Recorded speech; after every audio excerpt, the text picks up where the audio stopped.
and we're going to move right along here into the Saguaro Sports Report.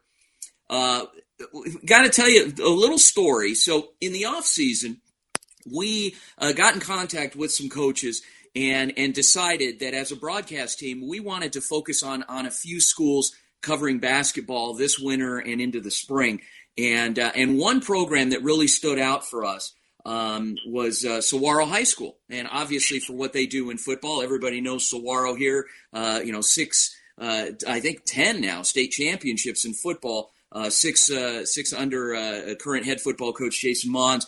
And the other sports rallying around that and growing, and you've got a great formula when you've got a real progressive athletic director and a guy named Matt Harris, great guy, and a brand new, energetic, young head basketball coach in Lucas Ramirez, and they wanted to get out there and do some things, and so we decided to partner up and present Saguaro Athletics, focusing on the boys basketball program. We're all set to do a couple of games this winter, and then yesterday happened, unfortunately, with the AIA deciding, due to metrics being where they are, to postpone the winter season. But we are following through full bore and covering Saguaro Athletics, and we want to bring on the brand new head boys basketball coach, Saguaro High School in Scottsdale, Lucas Ramirez. Coach Ramirez, good morning, sir. Good morning. How you guys doing? Thanks for having me. That was a long-winded introduction. Sorry about that, but it was a little frustrating. The day before everything happened yesterday, we had inked a deal to broadcast some games for you guys, and we're still excited to partner up. But tell us a little bit about Saguaro. Oh man, where to begin? I mean, just a phenomenal place. I mean, it starts at the top. We have a phenomenal principal, Ann Oxbigger. Her vision, her leadership, her guidance sets the tone for everything we do within our community. And then, honestly, our entire administration, Katie Pena, Dan Milligan, Athletic Director Matt Harris, you already mentioned, they just are about kids. And you don't see that all the time in school administrations, let's be honest. So it's phenomenal to be a part of, their vision, their leadership. And then, as a school, we have phenomenal academic programs. You have opportunities to do enrollment classes, phenomenal new math and science academy. And then, athletically, you've already said it yourself, football speaks for itself already. Coach Mons does a phenomenal job. And on top of that, too, we have phenomenal coaches and leaders all throughout our athletic department. It's a great place to be. Coach, if you could take us through the events of yesterday. Were you able to be with your team at all? Did you have a conference call with them? How did it go after the news was released? It was kind of a whirlwind. We were teaching in the first part of the day. We were in our classes. Kids were online taking classes, and we could kind of hear the developments as the board was meeting and voting. And then as soon as the news kind of broke, we had plans to practice probably hour and a half after that. But before we could even get to inform the kids, obviously the way the world is today, everyone finds out beforehand. You got kids calling and texting and parents calling and texting, emailing. So it was tough. I mean, we still brought the guys in, and we had a tough conversation, and it's kind of hard to even find the words now. It was hard to find the words then, but you tell them, one, you love them, you care about them, you support them, and we're going to figure this out. Whatever that next step is. So we did that with all three of our levels. We were able to meet in person with our varsity and JV teams, and then we met via Zoom with our freshman team along with their respective coaches. We just had to be there for them, and that was the biggest thing, was just being there for them and supporting them. Coach, what now? I mean, obviously a lot happened yesterday. You guys are working round the clock to try to figure something out. Are you able to practice? What type of workouts are you doing, if anything? As of right now, I mean, we're going to respect the pause or decision by the AIA and by our school district.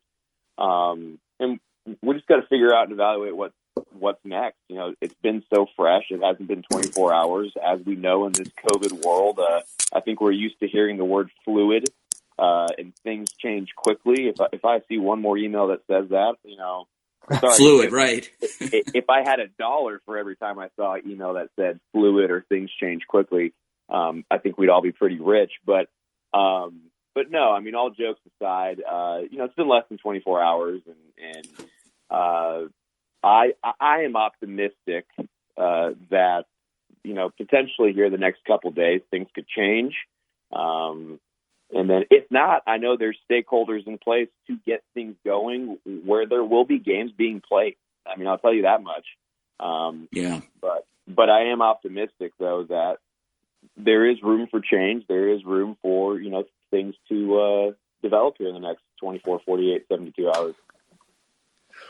Well, obviously, we are hopeful and we want to stay positive about everything and hope that these kids get that chance to get out on the hardwood. I'm sure it was difficult enough last season in the spring season with seniors seeing their spring seasons come to an abrupt end.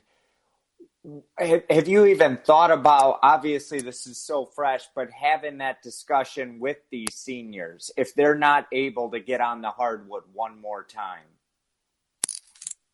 Yeah, I mean, guys, I have 12 seniors, on my varsity roster, which is really rare, and I'm really fortunate to have those 12 young men.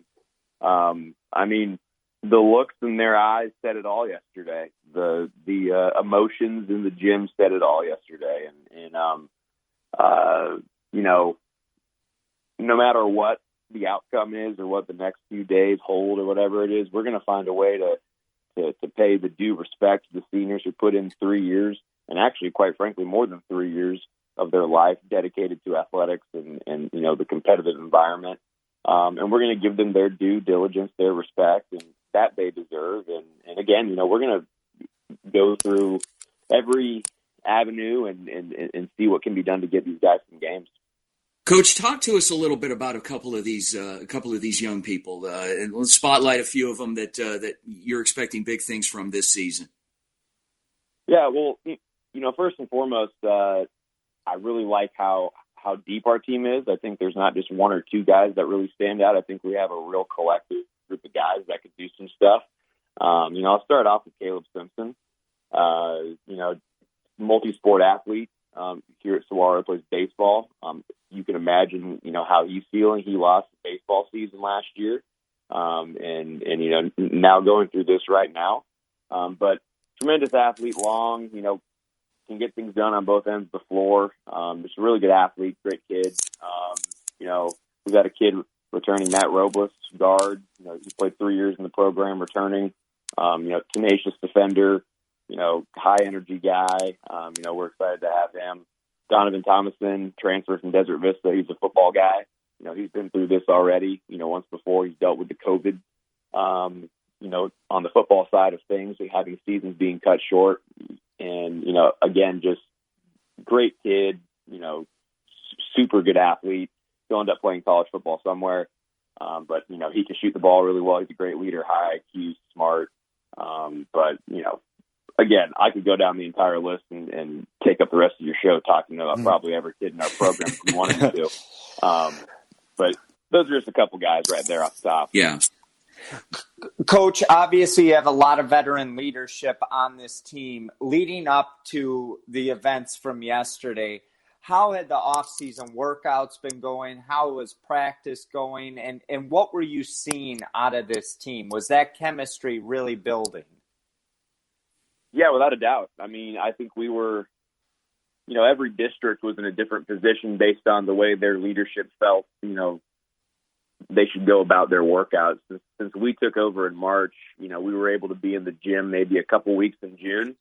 And even then we had pretty big protocols in place, so we couldn't get too much done. Then we were on a pause till September. And then we hit the ground running in late September.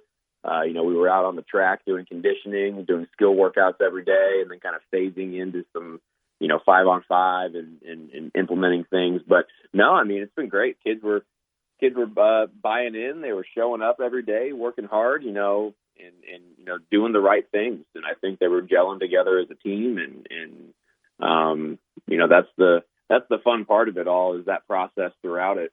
You love seeing that growth from, September all the way through,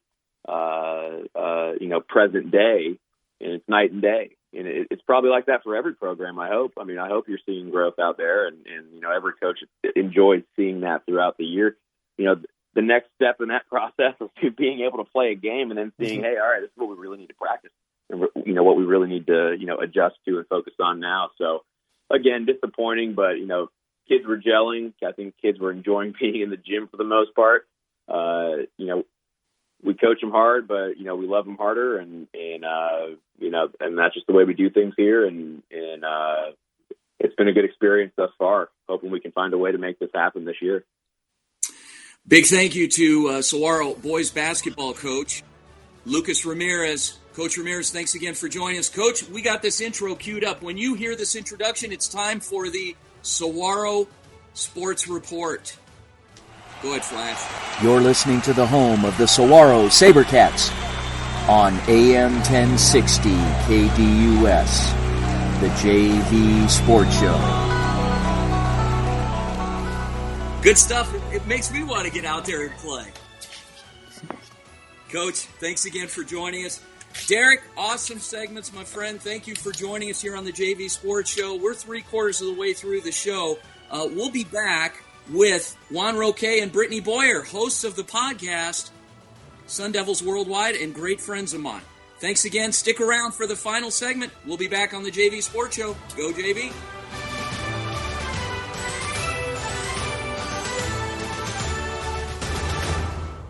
KDUS AM 1060 is the home to the Dan Patrick Show, the Doug Gottlieb Show, and Sports Map Radio. Catch all the sports content here on AM 1060. Hi, this is Kenny Mitchell, former wide receiver for Arizona State University, and you're listening to the JV Sports Show.